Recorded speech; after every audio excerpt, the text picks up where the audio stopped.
Tremendous strides, dramatic improvement in off-season for the actual ages that no one has really documented or detailed except for a couple Instagram posts and whispers and maybe some weight loss. No, we are not talking about Mac Jones. It's NFL Network insider, hear me again, insider Mike Giardi with the tremendous strides and dramatic improvement. Welcome back, buddy. Hey, good to be back. I'll hire you as my agent now. I'll write that check out. We're all good. Let's do it. Excellent. So Mike is finally back at Pat's Interference.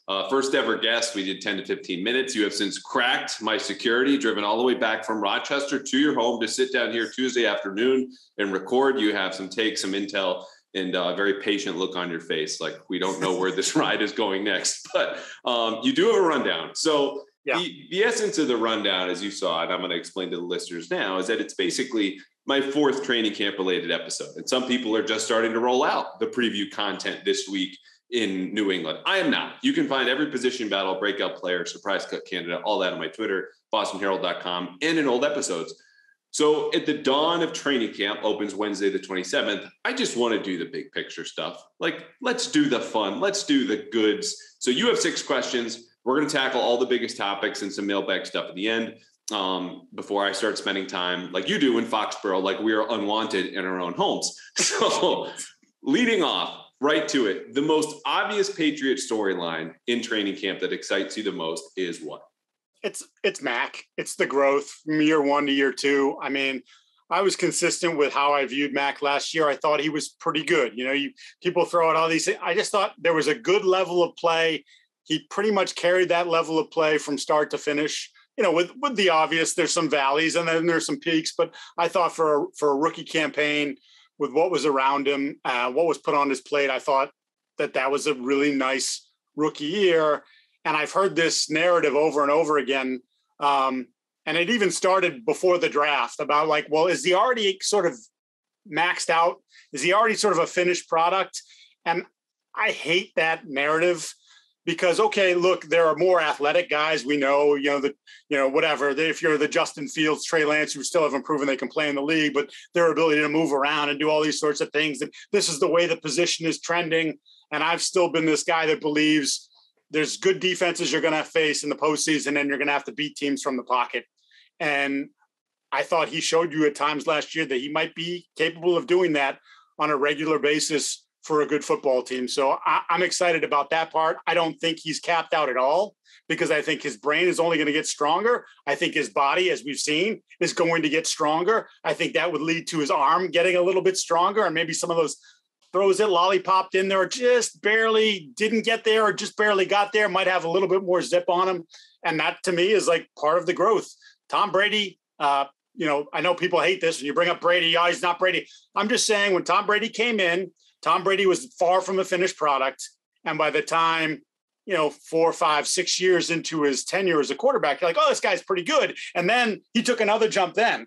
So, and he's not the most athletically gifted guy. Yes, he might be a physical freak in terms of the injury and all that stuff and his commitment, but the quarterback here seems pretty maniacal too. So, I'm just excited to see how this progresses.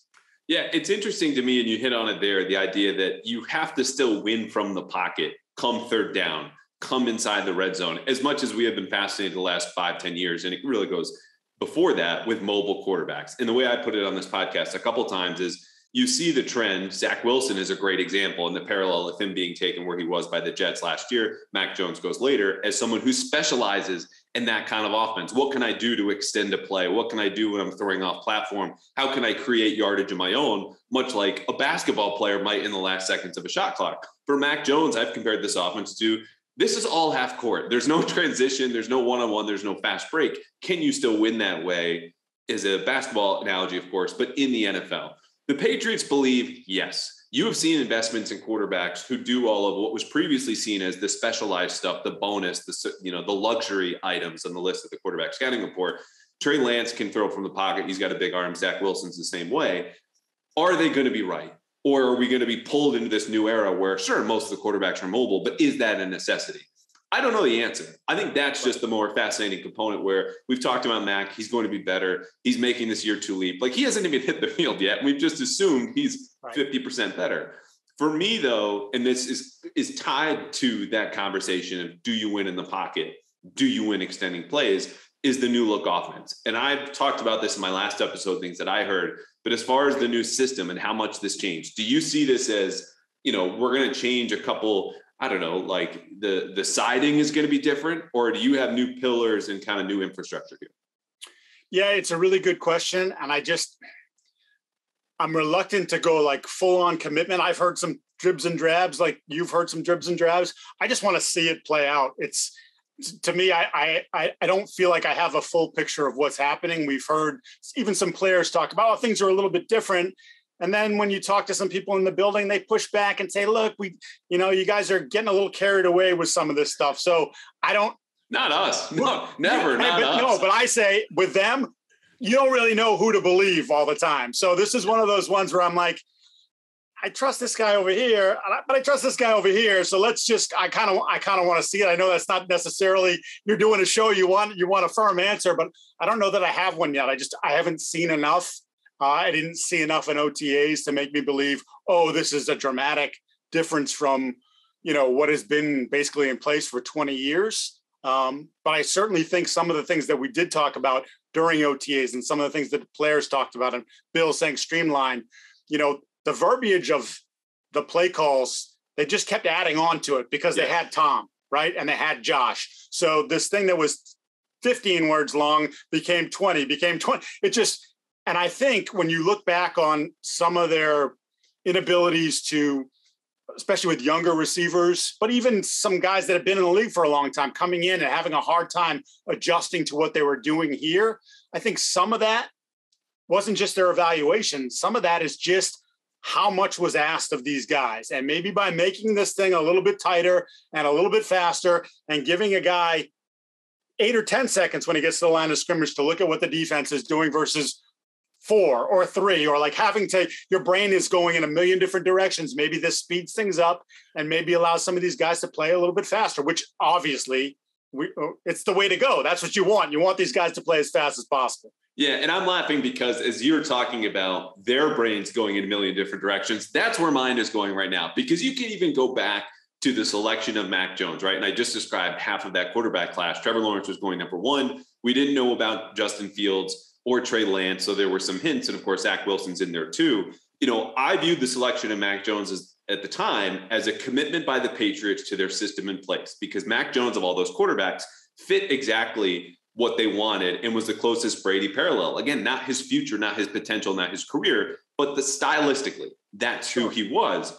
And now after a year where he plugs into the offense as the most pro-ready quarterback into the system, they're going, we need to change. And I still think it's the right one, but it's interesting because do they go and stay within the pocket with a similar system, or do they try to expand with some of the boot stuff that we saw in OTAs and minicamp? Because ultimately, and I said this on EEI last week, and talking to people who are in and around that staff, the system just kind of buckled. It didn't collapse because they were still top 10 scoring offense, but it buckled under the weight of its own complexity for all the reasons you just said.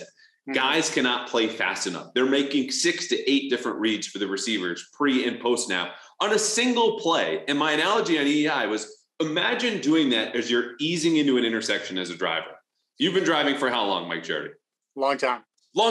Imagine 6 to 8 decisions you have to make at every single stoplight, every single stop sign before you just get back on the road and get to the next play. Like that was how things were going. So the things I've heard, again, you want them less confused. We need to play faster, and you don't need to have an answer to every single defensive counter, which is why that offense continued to build out.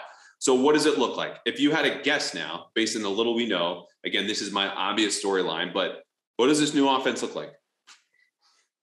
Well, I think we're definitely going to see a little bit more of the zone running scheme. I think we've talked about that. I think you saw some signs of that makes you believe there's going to be a little bit more of that. But from a passing concept, I can see them doing some of the stuff that we saw in OTAs. And then I can see them saying, you know what? Our guy's still best when he's right back there. And he's in the pocket and he's operating that way. And he's going through and he's processing, because I think he's got the computer chip up there. He processes so very well. And I get trying to put some wrinkles in like that. I think, obviously, I think I did a series of tweets about this at one point during the spring. and talking to guys across the league that, like the view around here is, oh, he's not athletic at all. But then you watched him play and you're like, you know what? He does have some athleticism. The tennis player, the feet, there's some stuff there that he does. No, he's not running a 4.5 40, but he can move in the pocket.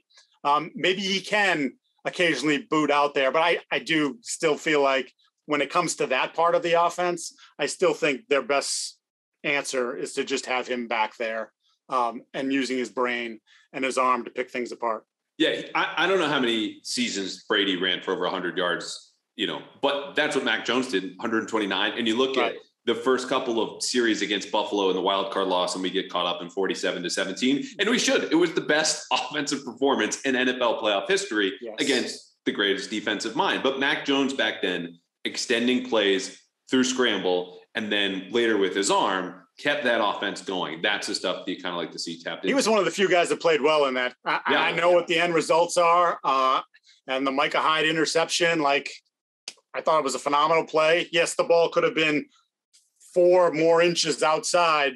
And that comes with time, dealing with weather, dealing with conditions, all those sorts of things. But he was one of the few guys that I thought could probably stand up afterwards and say, can't hang this one on me. I gave you something. And we're a lot of guys that gave you something.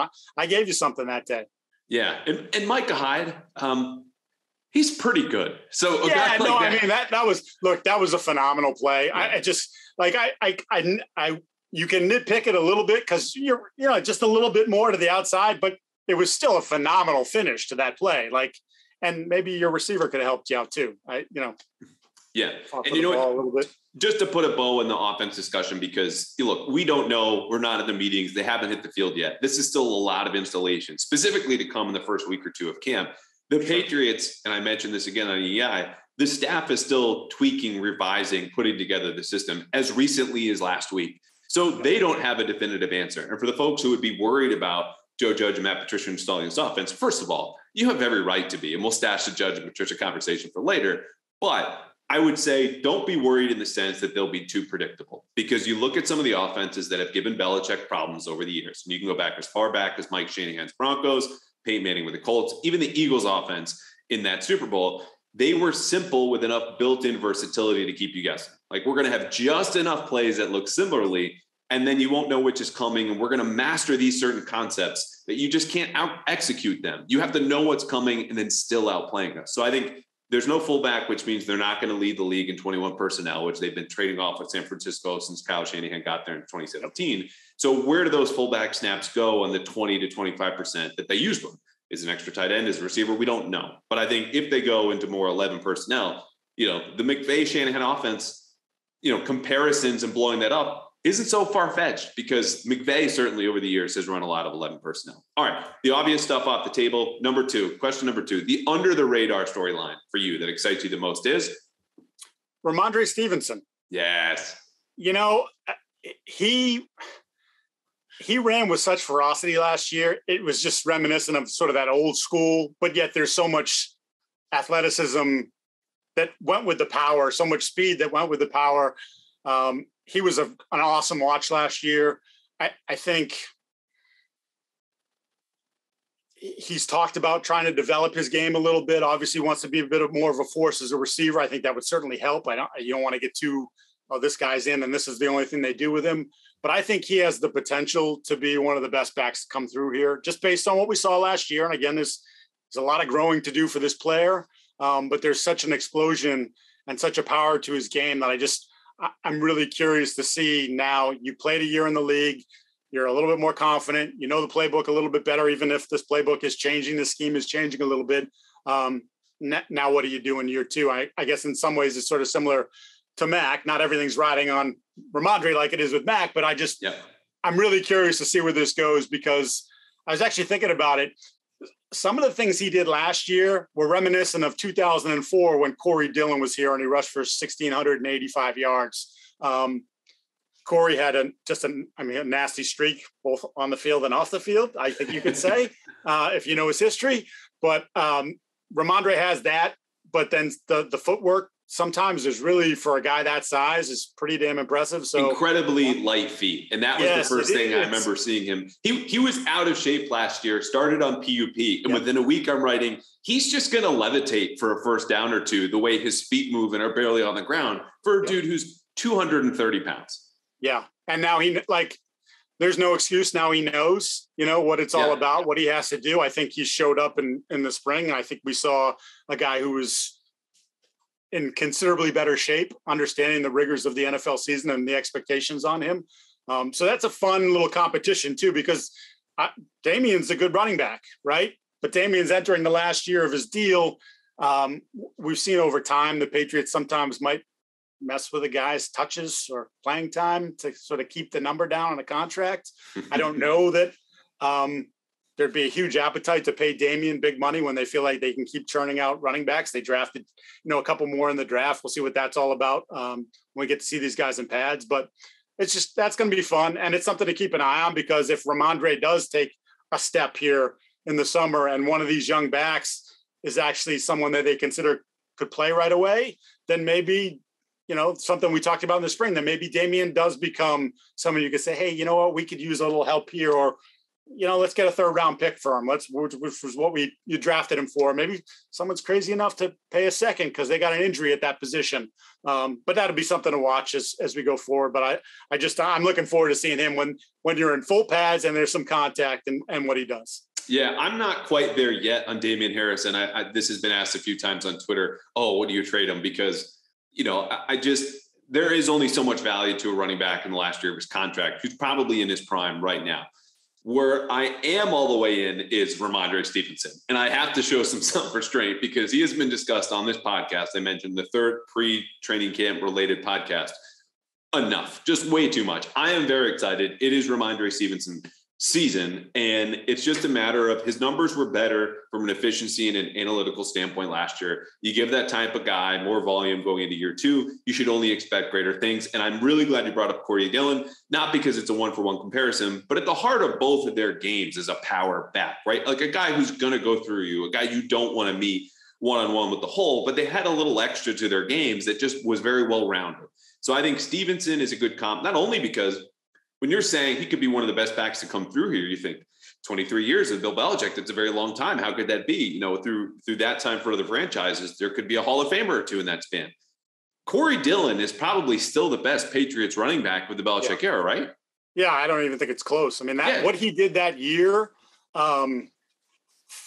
look, they've had some nice little flavors. The Dion Lewis for 7 or 8 games was phenomenal. That one season before he blew out his knee. I know people love Kevin Falk, but Kevin Falk wasn't an every down back. He wasn't the guy that you turned to and was carrying the ball 25 times in a game for 125 yards. I think this guy's capable of being the workhorse. Whether they do that or not, I don't know. We certainly have seen how teams treat running backs. There's very few guys. They're the quote unquote bell cow guys, but he's awesome to watch. I remember saying a number of times last year, I still think I'm kind of pissed at Kyle Brandt at Good Morning Football because I don't think Rhamondre ever won angry runs. Oh, and wow. It was almost like every week for a stretch there of 5 or 6 weeks where he steals souls. Like he just lowers and just absolutely you see the guy's knees go weak, and he keeps going. It's the Carolina game. I look forward to that. Had so much disrespect. Like, when your laptop overheats and you hear the fan starting to go internally, like that was the whole time. Me rewinding and watching that game and breaking it down. It was just a stiff arm here and a knee to the helmet there. Like that's his game. Like you're talking about a guy who's a little bit nastier on the field, but as we found out, is kind of soft spoken. But again, okay, I said 4 minutes ago I would restrain myself. You put your pants back on. Everything's okay. All right. I'll do another running back. Under the radar storyline for me, 2 rookies. Pierre Strong is one. Look, he's not as fast as Tyquan Thornton, but he's as close as you need to be for a guy who runs in the 4.3s. He might return kicks. He's got soft hands. I'm not ready to go in and say he'll make an impact. Jim McBride on this podcast said he'll lead in all-purpose yards. I love the boldness of that prediction. I don't love it on its own. Yes. So there's talent there, right? Though he's just got a fumbling issue, and he's a mid-round pick playing running back for the Patriots, which historically, not including Rhamondre Stevenson, means you're going to miss a year. That first year, just sit out. We'll see you in the following season. The other rookie that has not received a lot of hype, and Belichick said he is, quote, active now after sitting out and being limited as he recovered from shoulder surgery, Marcus Jones. This guy is one of the best returners in college football history. Let me repeat that. College football history ever, 150 plus years. He has sticky man-to-man skills. The coaches at Houston loved him from what I talked about, not just on the field, but off the field. And, that's even sifting through all the coaches' cliches. The trouble is, of course, he's 5'8", and this is really going to put short arms. Don't forget the short arms. Yeah, with the arms, of course, important. But the history of 5'8" corners in the last couple of years, there's been one in the NFL that have multiple pass breakups. So he's fighting history. He's fighting players that are bigger than him, and sometimes an injury history. But when the ball is in his hands, I have tried to ask people in the organization, how excited are you about Marcus Jones? Can you come meet me at this level of excitement for Marcus Jones? They go, just give me a week. We need to see the speed against the speed. But in that, I hear excitement. So those are the two that I like. And can I just add Jack Jones to that? Of course. And again, I preface this because I'm a stickler on this. Shorts and t-shirts is what we saw him in. So I can only base on what I saw there. I'm not going to take this big leap, but there's a lot of people who are very high on his skill set, feel like he should have been drafted much higher. Sometimes the production didn't necessarily meet. You look at his speed, timed out speed, you're like, is it? But I think when we saw him in camp, very sticky, always around the football. And when you look at that position, which we're going to get into, at least from my side next, they could use somebody. And maybe he becomes the latest in a long line of either undrafted or guys that are drafted later in the draft that turn out to be pretty good players for this football team. All right, so we've just hit two things that excite us. And before we get to question number 3, which is what are two things that concern you, I want to take, again, these small examples and blow them up into a larger conversation, because I think that the Patriots have clearly bet on themselves, right, as far as the drafting and development component goes, which is really interesting because, of course, last year in 2021, they literally paid hundreds of millions of dollars for their admitted screw-ups in the draft from about 2016 to 2019. A year later, they're not spending in free agency and betting on their 2020, 2021, and now 2022 draft classes to not just kind of buoy them or keep them afloat, but push them forward. Obviously, this is a big, scary bet considering that track record from 16 to 19.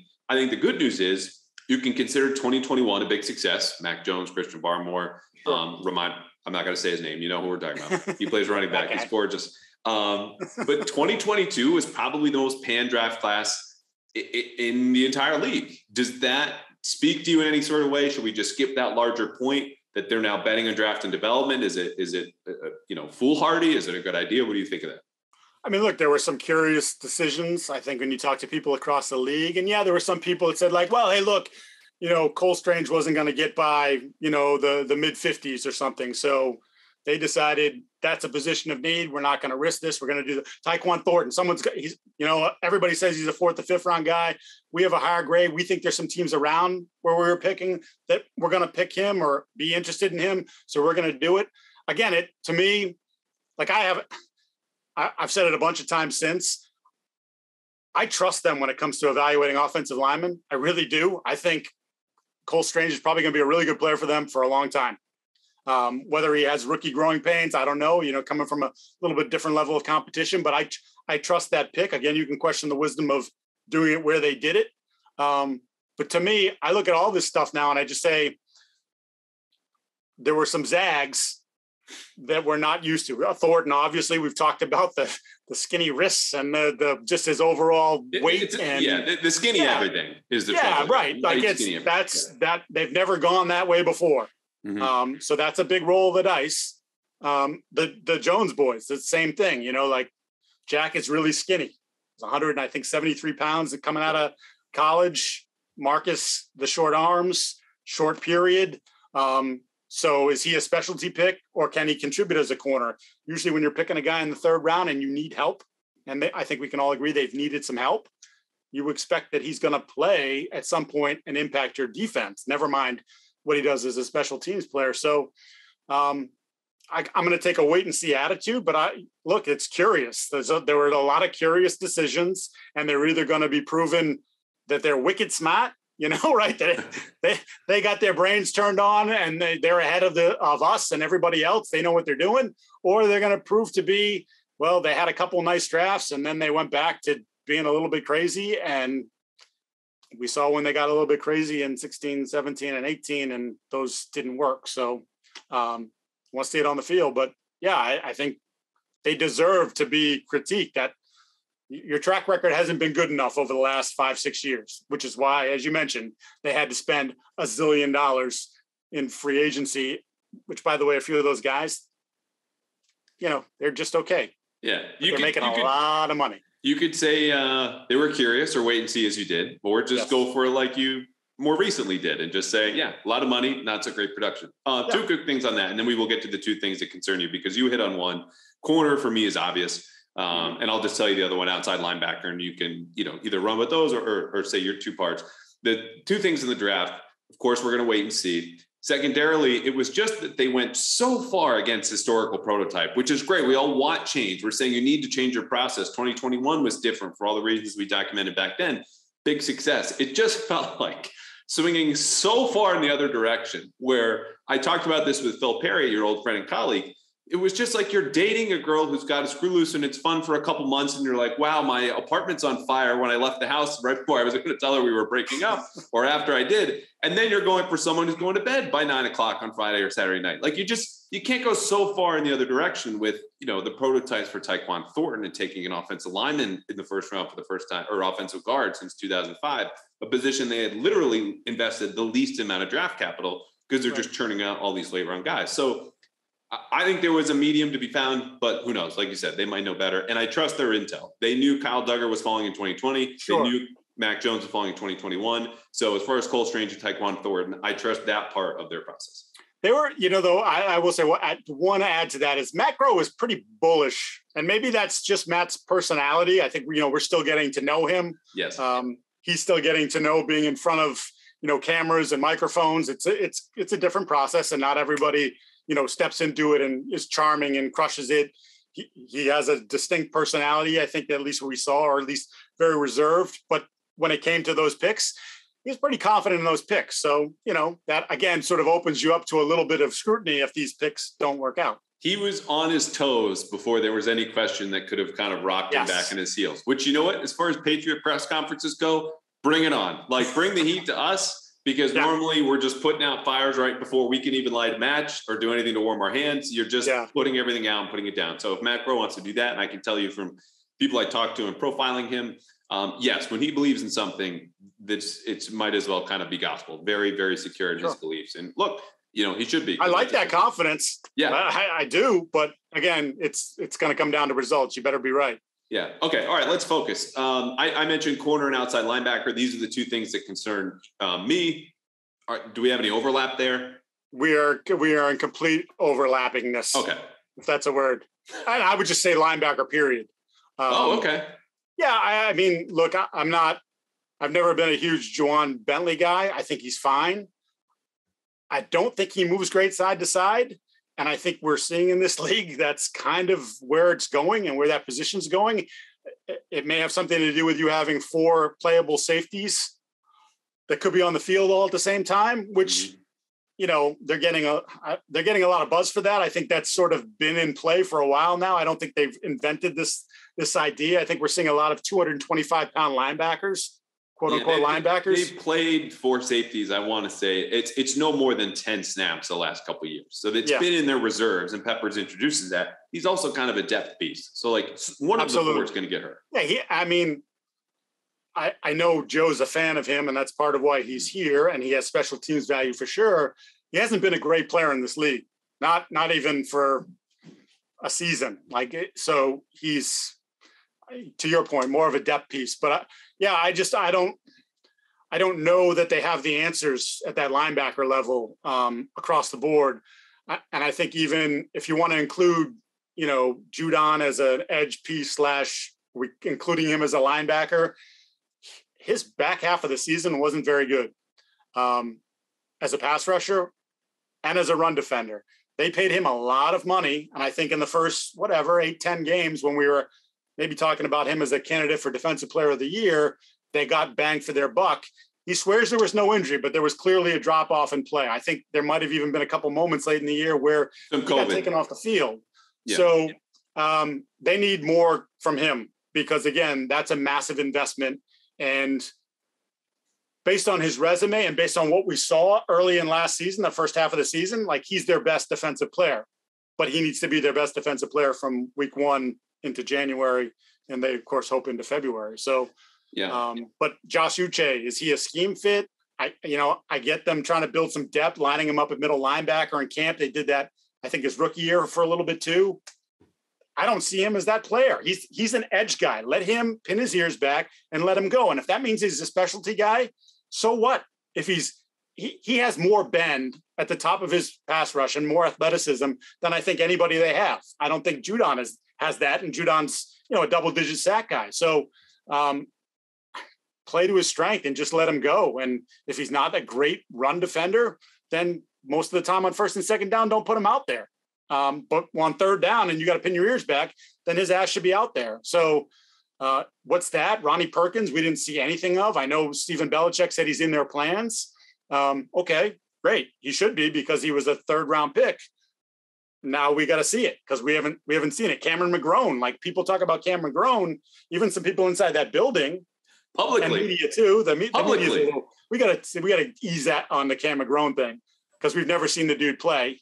It's not like the way people make it sound is like Teddy Bruschi is coming through the door with dreads. Again, how the hell would we know? We haven't seen it. And was he that kind of player at Michigan before the injury? Good player, but I don't know that anyone would have said Cam McGrone was like going to be a cornerstone piece of your defense. But now the way they're putting this all together, it looks like there's a lot riding on someone like Cam McGrone or Ronnie Perkins to step up and be good players. And we don't know if they are or not.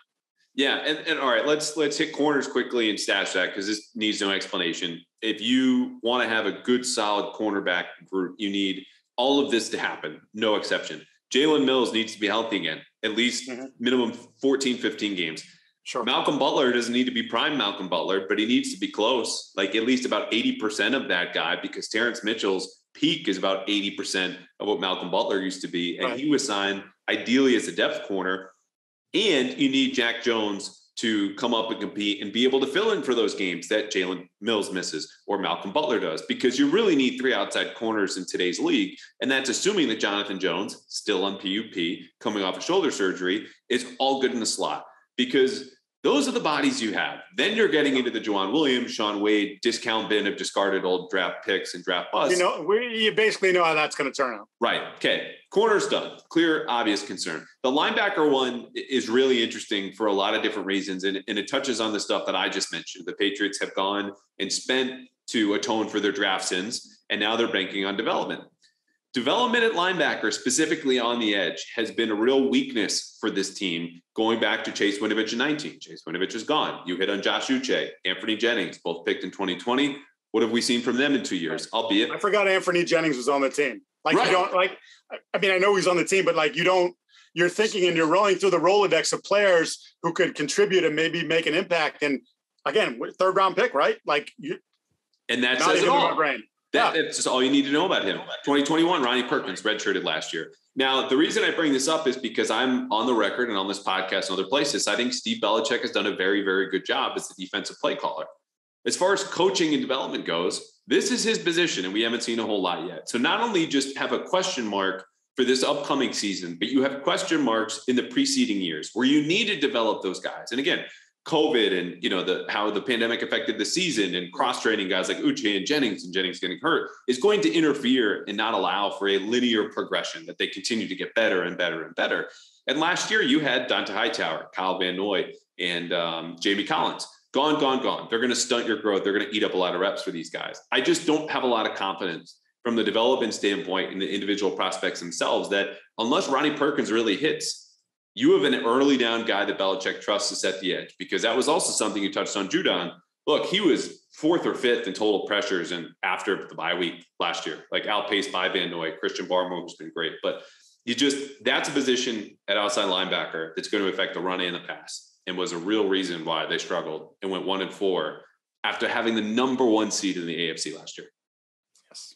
All right. Yeah, absolute. I mean, it was just a massive drop off, and it was a failure in a whole bunch of places: offense, defense, special teams, which you could do that on your time, but not a lot of fun on special teams last year either. So, I mean, there were a lot of things that happened. Yeah, it's funny to me because I always look at, we know Bill and the value he places on his safeties and their ability to communicate. That's an important position for him, but he's had those guys at linebacker for the entire run, right? For 2 decades. It's, whether it's Bruschi and Ted Johnson and Willie McGinnis and Mike Vrabel to Hightower coming in and making the impact. Then, they picked Van Noy was a great addition for them for a few years. Like, they've had all these pieces, Mayo, obviously. Who's the next guy? Like, you have to have talented, smart players there. And again, massive question marks on all the guys that we brought up with no resumes. Uche has no real NFL resume. McGrone has no NFL resume. Ronnie Perkins, no NFL resume. Jawan Bentley, he's fine. Like, he's a serviceable player. I don't want to insult him. He has a role. He's good at his role, but like, he's not a guy I want out there, for 85% of the snaps. I just don't. Yeah, on Bentley, I think he's re-signed for 2 years, $9 million.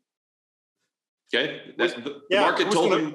Here's what I want to say though: who's going to pay him? Well, that's because that's his value, right? Like, the NFL can speak for you, Mike Giardi. Yes. You don't have to go on anymore. That was a contract. Isn't it sort of speaking for Dante Hightower, who, when I talked to him 2 months ago, still wanted to play football. I know there's been some mixed messages since, but like, what is he? He's a thumping linebacker, like, who's older. Maybe when he was younger, he did move better side to side. Now he doesn't. So the league is saying, it's really not much use for these guys anymore.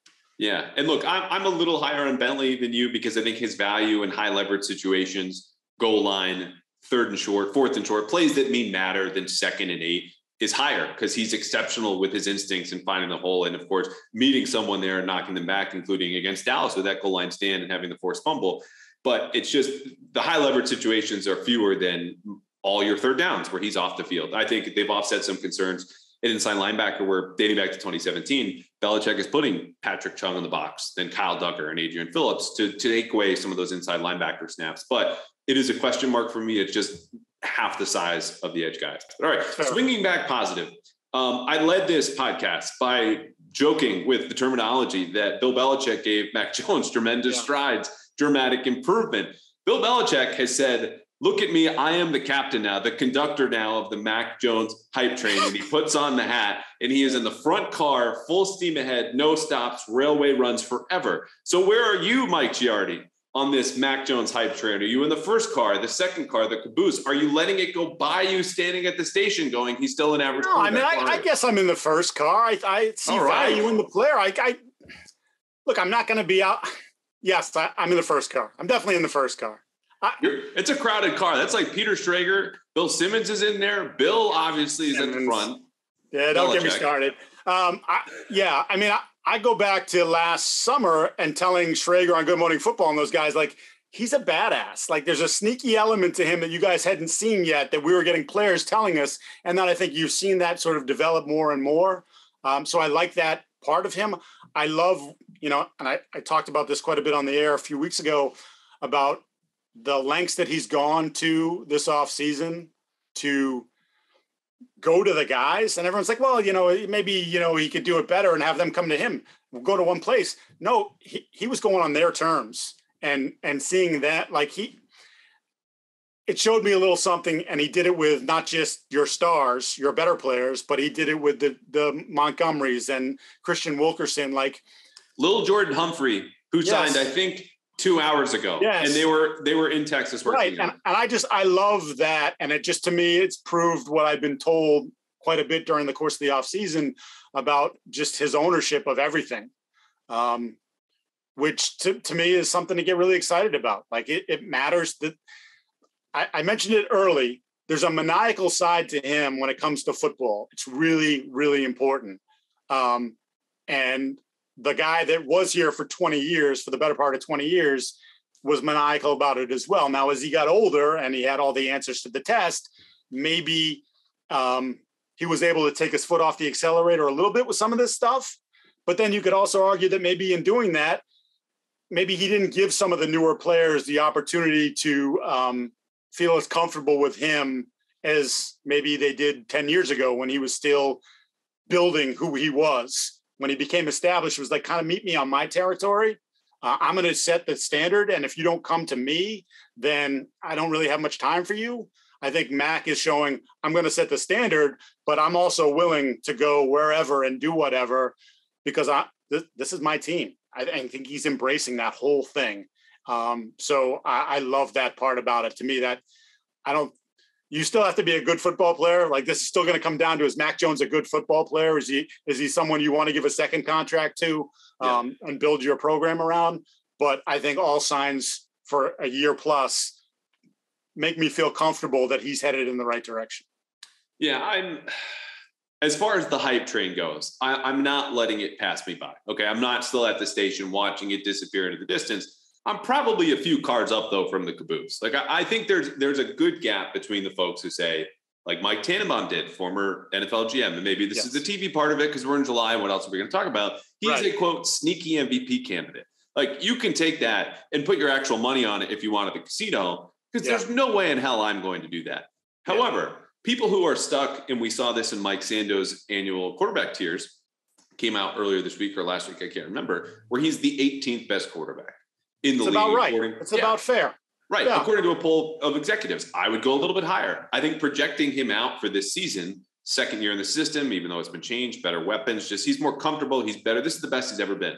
I think he could meet or surpass the likes of Matt Ryan or Kirk Cousins in terms of raw production, because the grading there and the efficiency was better than Ryan, who I think is going to bounce back in a huge way with the Colts. But these are pocket-bound guys who managed to overcome that lack of mobility or whatever you want to call it to thrive and win. And can they carry the team at this point? Probably not. I'm also not going to expect that from a second-year quarterback, all right? The quarterback play at the top has probably been the best it's ever been in recent, maybe entire NFL history, at least up there for discussion in the last 10 years. So absolutely. I would put him this year probably somewhere 12th to 15th best quarterback. And I think that's realistic for him. If he grows the way I think the signs are pointing in that direction, then and then I think you can win a championship, maybe not this year with that team, but with that quality of a quarterback. Now, does he ever become a top 10 quarterback? I don't know. Like, again, you're asking me to forecast something 2 or 3 years down the line. I mean, it took Tom a long time to become who Tom became, the breaking records in 2007. Like, there was a period of growth, and he's still going to grow. It's going to be a process. It doesn't just happen like that, even though, yes, there have been some guys like Herbert who've come in and have blown up, but Herbert hasn't made the playoffs either. Right? Herbert also has the natural talent that goes, okay, you're 15 and 17 as a starter, and I don't want to do the QB wins thing. Right. But, that's the part that a detractor would point to, where that dude is literally carrying the Chargers downfield, fourth down after fourth down after fourth down in that game against the Raiders, because of the natural talent of his arm, and to throw it in there, low goal line, rolling left across his body, and he makes it fit in there. Like, Mac has that accuracy,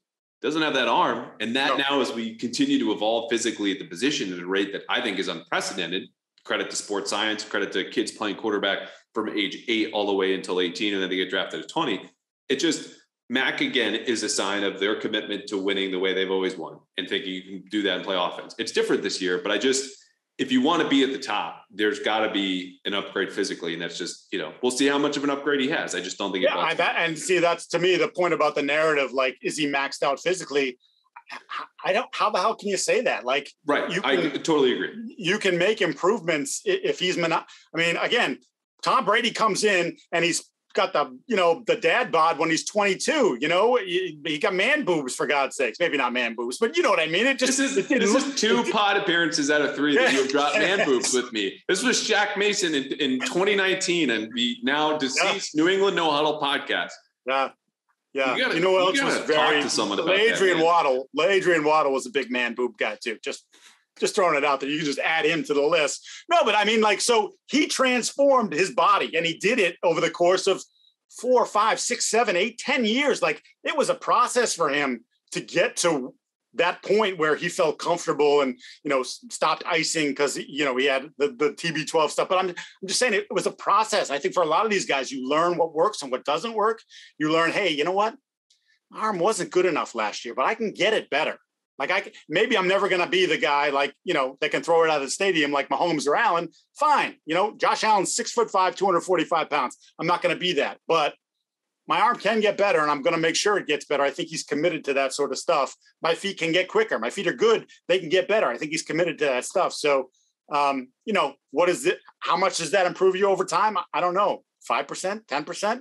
Who the hell knows? Mac Jones is turning 24 in September. Yeah. If you know any 23-year-olds in your life or in any world of athletics that have maxed out at 23, okay, jump into my mentions, shoot me an email, because I doubt they exist, and that's fine. Especially one who has all of the advanced, cutting-edge sports science behind him and nutrition and everything that he's going to do. No, he's not going to be running a 4.4 to a 4.7, but like he can escape and scramble. And that'll be fine. But we'll see. I mean, that's the bottom line. He's not only just turning 24 physically, but mentally in his development as a quarterback. Like, of course, he could be in the top 10 discussion down the road. It's just a matter of we're not there yet. Same conversation last year. Don't put him there yet because you like him. Yeah, but he could be there one day. Wait, let's see. Because if let it breathe. Let it breathe. Yeah. Okay. All right. Let's leave it there. Question number 5. Defensively, are we underrating how much change is either already here or coming soon? And we've talked about the linebackers. We hit on the corners. I don't think we need to revisit any of that. But I think whether you look at them as individual pieces moving in and out, or kind of a sea change, as I wrote about last week, where this is a new era for linebacker. Like Van Noy, Hightower, Collins, gone. Okay, before them, Mayo, he's coaching. Same guys you mentioned even before Mayo. What does this look like? The secondary is one of the worst, probably. Well, the corners are worst 10 in the league. I'd say it's probably an average secondary. Yeah. That's where they leaned on in the last 4 or 5 years. That's got to change. Do you see a pass rush? Like big picture changes. Is it going to be as big as I think, or is it a little bit smaller and they're just going to put the pieces in and make it all fit somehow? I mean, I think the writing's, I think it's sort of out there that it does feel like it's going to be a bigger change, and that it maybe somewhat by necessity, maybe somewhat by desire to do it this way. But, they love to, in Foxborough or the fan base, they love to point out like that, they were a top 5 defense, and like, shut up. Like, don't give me that, because it doesn't matter. And it doesn't matter. What matters was how they finished the season and how they were exposed. And I think Bill has long been a guy who, if you go back in his history, the last couple games leave an imprint on him. Like that recency bias that we try to avoid in the media or we get accused of doing all the time. Bill has that in his history, where he looks at something that happened late in the year and his team gets thrashed like they did in Buffalo and says, nope, not running it back like that again, not doing it. Love Hightower, love him to death. Maybe if we're in a situation where we had an emergency, we might call him, but like, we're going to try to do this. We're going to try to be younger. We're going to try to be more athletic. We're going to try to be faster. Yeah, we've got these 4 safeties. Maybe we're going to play around with that a little bit. Maybe you're going to see some of that. Maybe, as we saw Barmore at times be dominant last year, maybe take the shackles off of him. Maybe some of the 2-gap stuff that you still insist on getting into sometimes. Maybe you say, no, just go get the guy. Well, to your point, cutting Kyle Van Noy was the first real move of the offseason. That's exactly what you're talking about. Yep, exactly. And that's it. And we haven't even heard them connected to those sort of, like, you're not hearing those things bubble up. Like if it doesn't go well, they'll call this guy, or, they're still looking at Jamie, whatever it might be. Like, no, they understand they have to commit to this and see what happens. Now, could they, if it's a disaster, could they bail on it? Yeah, they could. They're not going to sit there and say, we're going to go 5-12. I don't think anybody has the appetite for that and watch these guys get destroyed.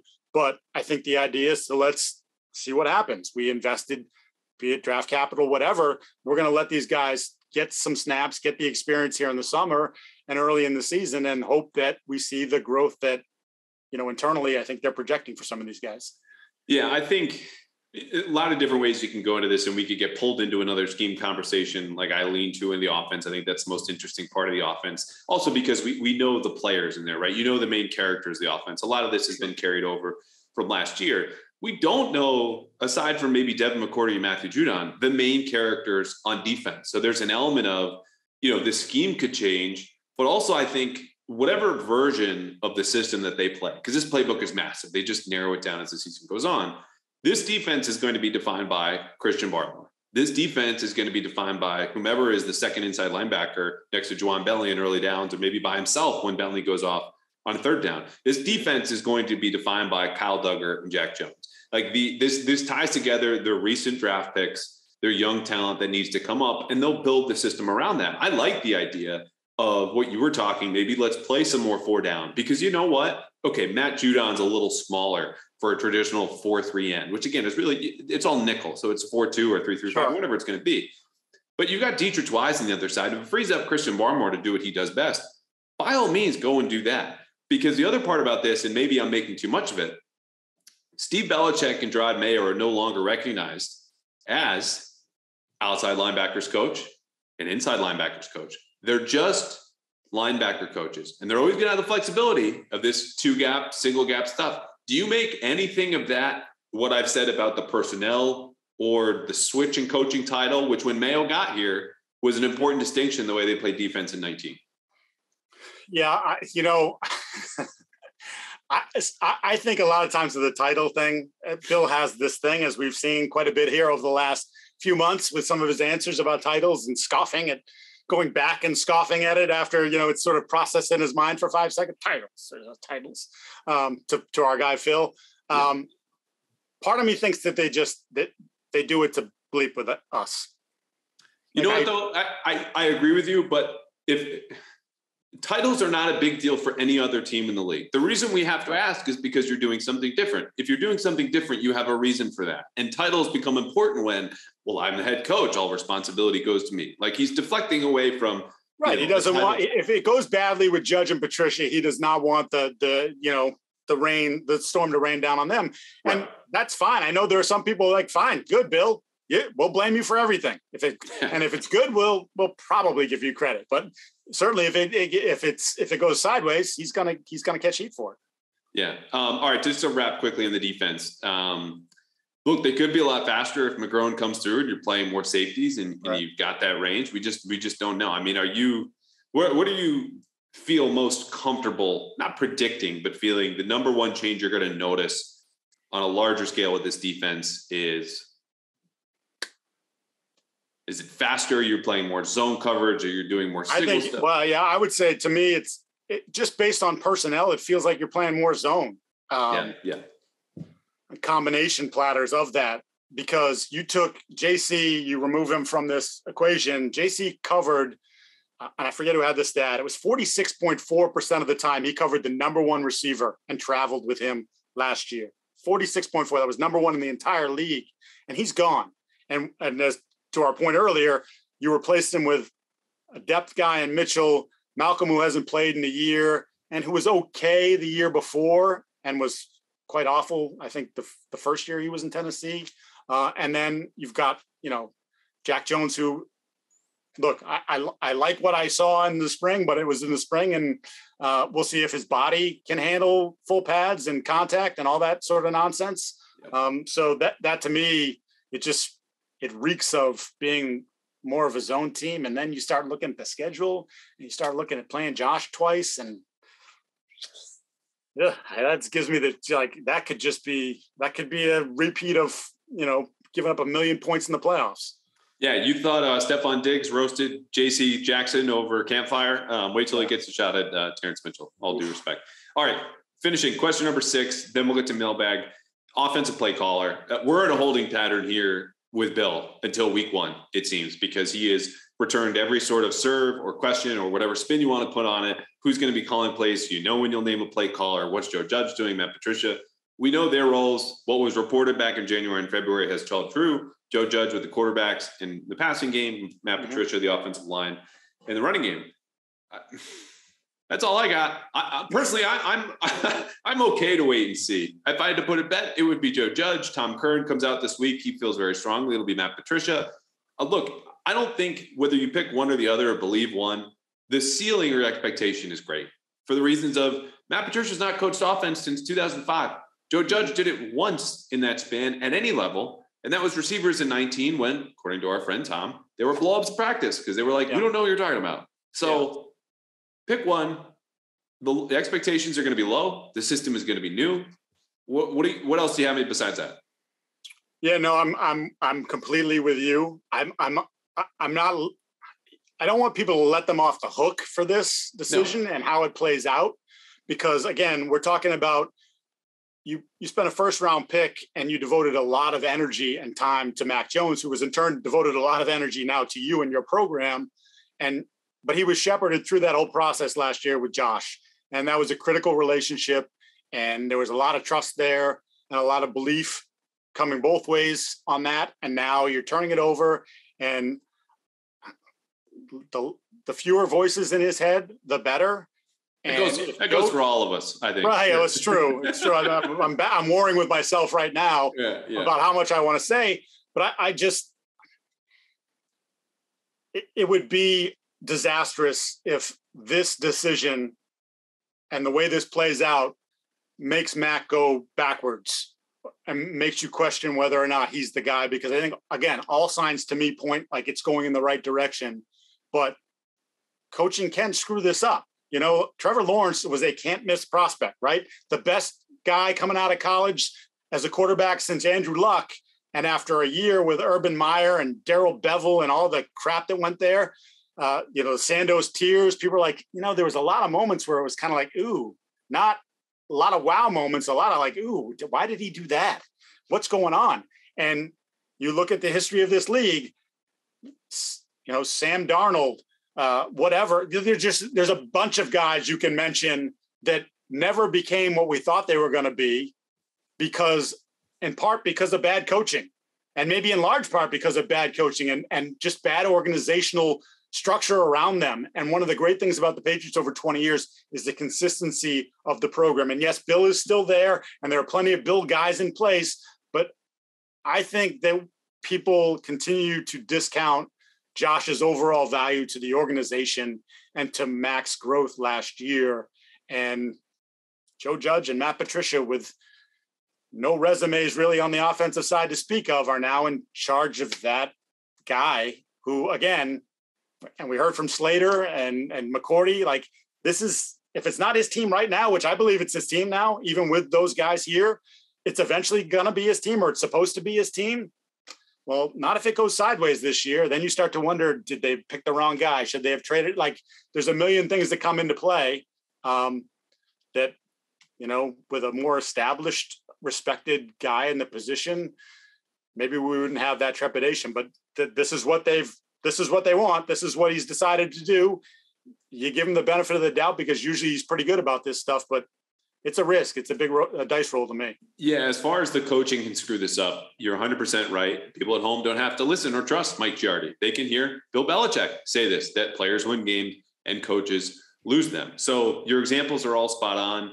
Looking back very quickly, I think and I'm guilty of this too, writing about the team, thinking about it, how things are going to function. We might understate, McDaniel's importance. And again, this kind of goes against something I said earlier, that the offense just buckled under the weight of its complexity. He kept building and building and building it out after restricting in 2020, and that got to be problematic. But we are definitely understating, however you feel about McDaniel's, the loss of the assistants around him. Mick Lombardi, receivers coach, gone. Yep. Carmen Brasillo, offensive line coach, gone. Your assistant quarterbacks coach, Bo Hardegree, gone. Ivan Fears, lead running backs coach, retired. That is a lot of brain power there that you just lost. And I think change could be good for this offense. Sorry to interrupt, but you just don't. I think because of the slack that Bill gets, rightfully so, because of the resume, right? I don't think you can't criticize him. I believe he should be criticized. I think everyone, it goes for anyone over the last few years, but he does have this resume where there is a tendency to be like, I can see giving him the benefit of the doubt here, but to lose all that is massive. And no one wants to talk about Ivan Fears. That's not, Ivan, funny guy, told good stories, swore in press conferences. Like, they don't really know the impact he made behind the scenes, not just as a coach, but his personality, the way he drove some guys. There's a lot of people that were important over the last few years, or in Josh's case, basically 2 decades, that aren't here anymore. And you just don't replace that. That takes time to replace guys like that. So there were going to be growing pains one way or the other, whether you had brought Bill O'Brien back or whatever, or had hired someone like Adam Gase, who I know was a name that was mentioned early on in the process, who has obviously play calling experience for many years, whether that was good play calling experience or not, I don't know. But there was going to be a process anyways. And those are with experienced guys. Now you're taking it and you're putting guys that have zero experience on the offensive side of the ball, by and large, and you're saying, go ahead. Right. And again, I'm the person in this podcast that says change for the offense is good. Again, simplified is good. And it's also the fact that Buffalo really mastered all of your pet plays and your favorite actions. Like since McDermott took over in 2017, the Patriots have scored fewer than 20 points per game against the Bills. That's the team you need to beat. That's the team you need to build yourself up in order to beat. And you're not going to be doing it scoring 19 or fewer points per game. That being said, you brought up the point of experience, which is what I was getting to listing all those names. What does experience mean? Experience means, how quickly and how well you can problem solve with a variety of different issues. It could be on game day, where Brady and McDaniels have spoken to early in our relationship. You look at that Super Bowl in 2007, they didn't have an answer for what the Giants were doing, or they couldn't arrive at it quickly enough, and they lose the game. Now you have a lot of very young coaches. Vinny Sunseri, right there, running backs coach. Troy Brown and Ross Douglas. Ross Douglas is the youngest coach in the NFL in charge of a position group. Nick Caley, most tenured assistant on staff, I don't know, late 30s, early 40s. I'm surprised it wasn't more in the mix. It's just a matter of, do you have enough answers for this offense, and how quickly can you get to them for guys who haven't been thinking that way? I think the change is good. It's just, are you betting on the people to implement that change, the right people in place? And that's a conversation we've heard. But really quickly, you've talked to people the last 6-7 months, however long they were put in these new roles, about Joe Judge and Matt Patricia. Give me 30 seconds on what people are saying on each of these guys, or what's the most important thing you've heard about each of them? I think you would be, maybe you would be surprised at the amount of respect for Joe based on how it ended with the Giants and, some of those press conferences that obviously clearly went sideways. But I think that people around the league believe that he works his ass off, that he knows football, and that he inherited a situation roster-wise that just wasn't good, and it didn't get better in year two.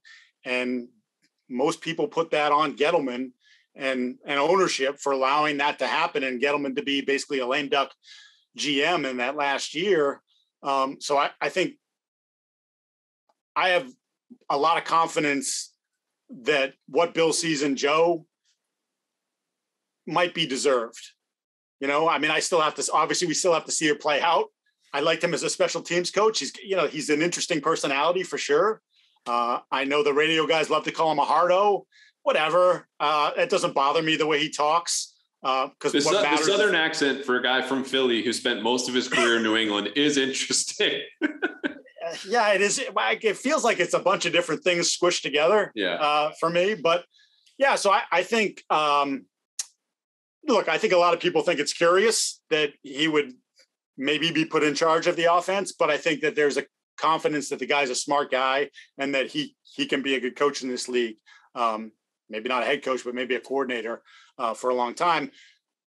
Look, Matt's time in Detroit was bad, and some of Matt's behavior rubbed people the wrong way. I think Matt is, the best way to describe it is almost like he's a bit of a lone wolf, which is kind of what Bill became, like he sort of separated himself from the pack when he did what he did to end up in New England. And then the way he sort of processed things and the way he treated media and all that. And I think Matt tried to be him in Detroit, and it was a disaster. And I think people kind of scoffed at what he did and how he did it there. He actually people felt like he broke down a decent team, a team that wasn't going to win a championship with Caldwell, but was a decent team, and that he stripped that down and forced some good players to be like, I don't even want to be here. I'm not doing this, not with this guy.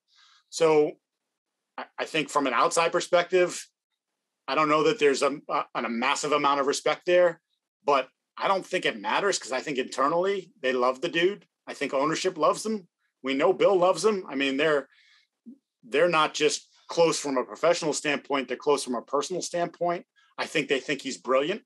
And I think obviously his college degree says he is brilliant, And I think they think that there's some brilliance in his football stuff. So they gave him a lot of stuff when he came back, different things with the front office, and he's sort of touched all parts of the organization.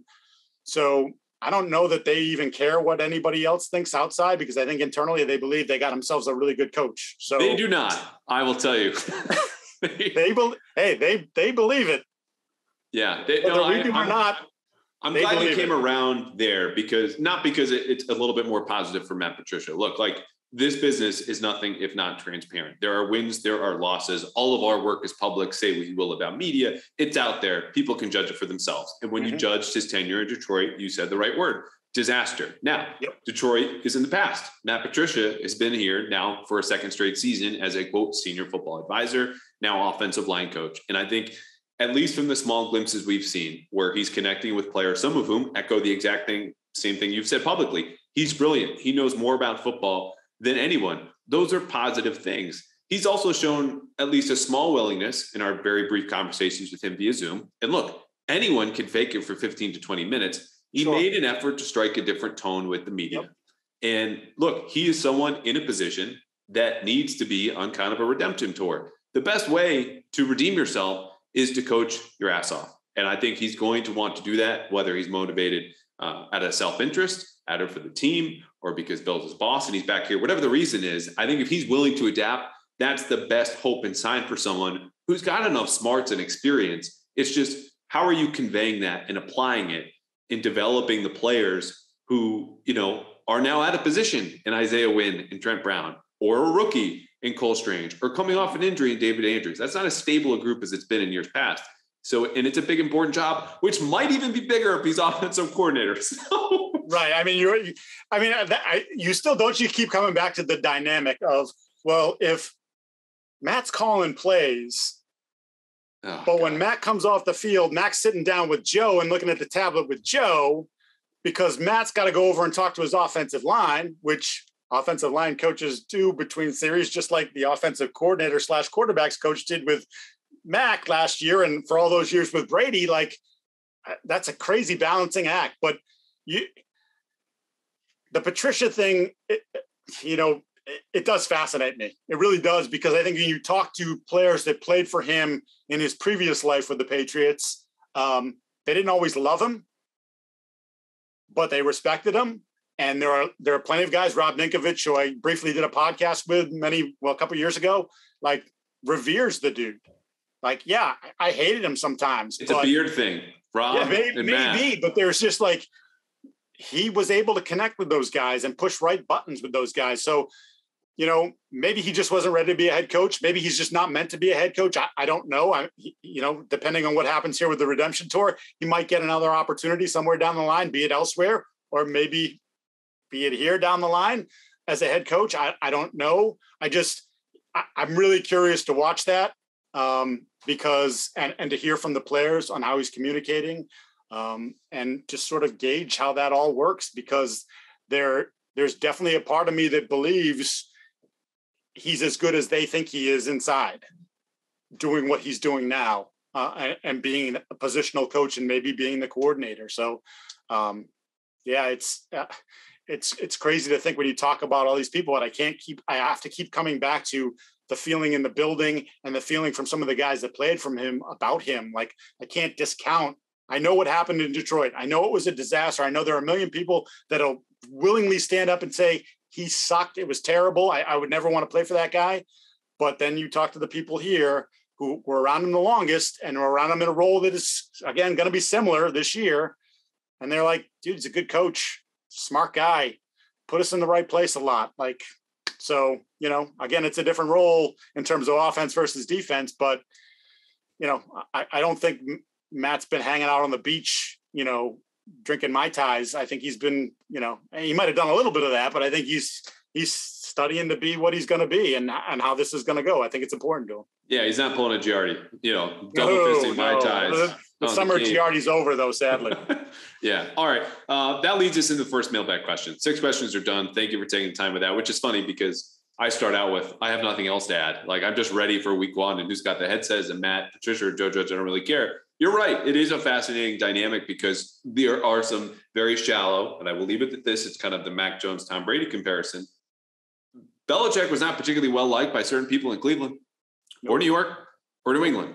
But when your work speaks for itself, or if you're getting it right often enough, you forgive the gruffness. And even some people who have come to New England now since then and seen the 6 rings just go, it's not for me. But if you coach well enough, you get 51% versus the 50 who don't like you. And obviously it depends on the person, but if he does a good job coaching, that's going to, nothing else is going to matter. That's and then all this ancillary stuff, like the way he dealt with the media in Detroit, or what you're saying, like, trying to make a little bit more of an effort to connect with us and be more personable.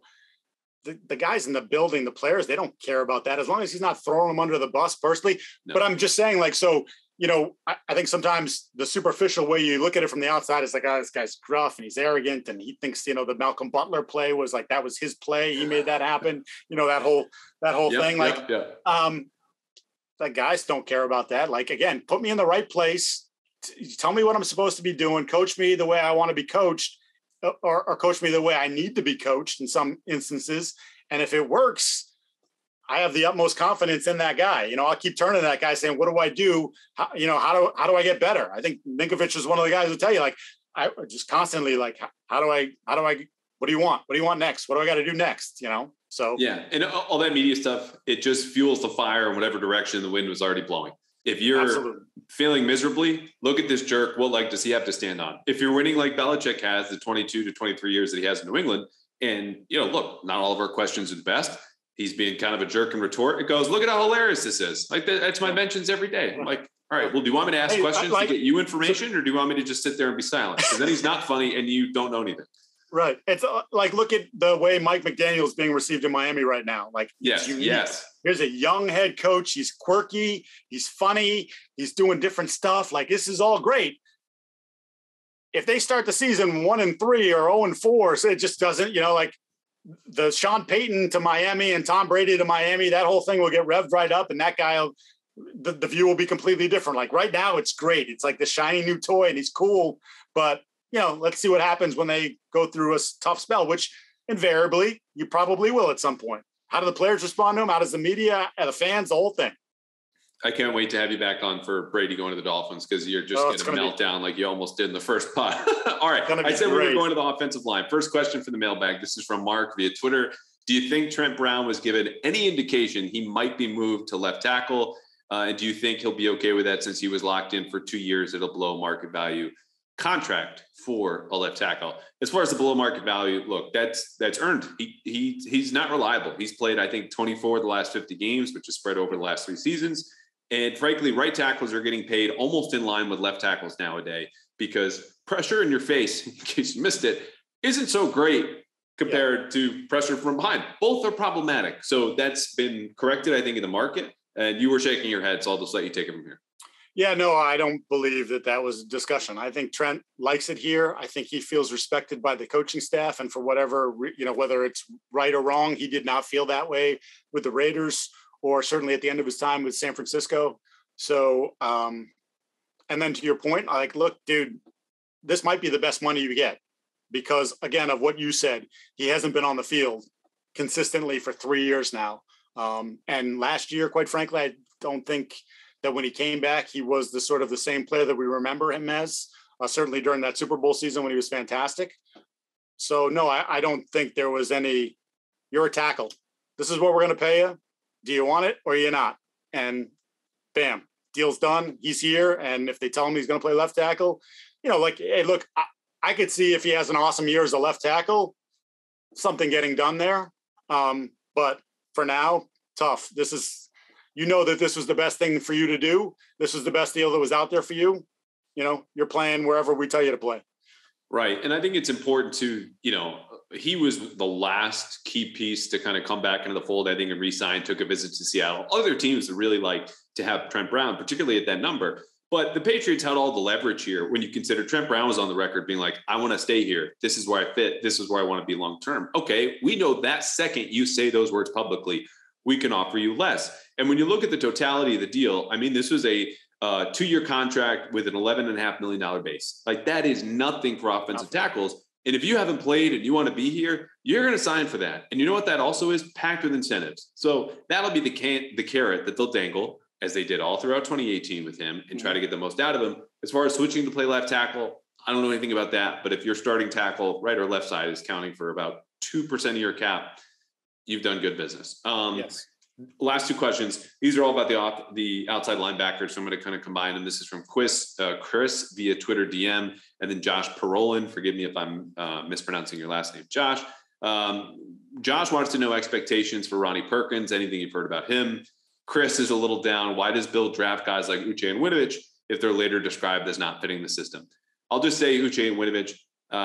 Winovich fit their prototype on the edge to AT as a prospect. I had a conversation with Daniel Jeremiah, who said, look, you can see this coming from a mile away. That was my first draft that I covered on the beat. He was on my 10 potential fits, and I hit on him. It's just sometimes the players are not as good in practice as they are in theory. And that's the draft. It's a series of bets. He's a third rounder. It just didn't work. Uche, they've kind of messed around with what position he's going to play. We already talked about this. Cross-training inside linebacker on the edge.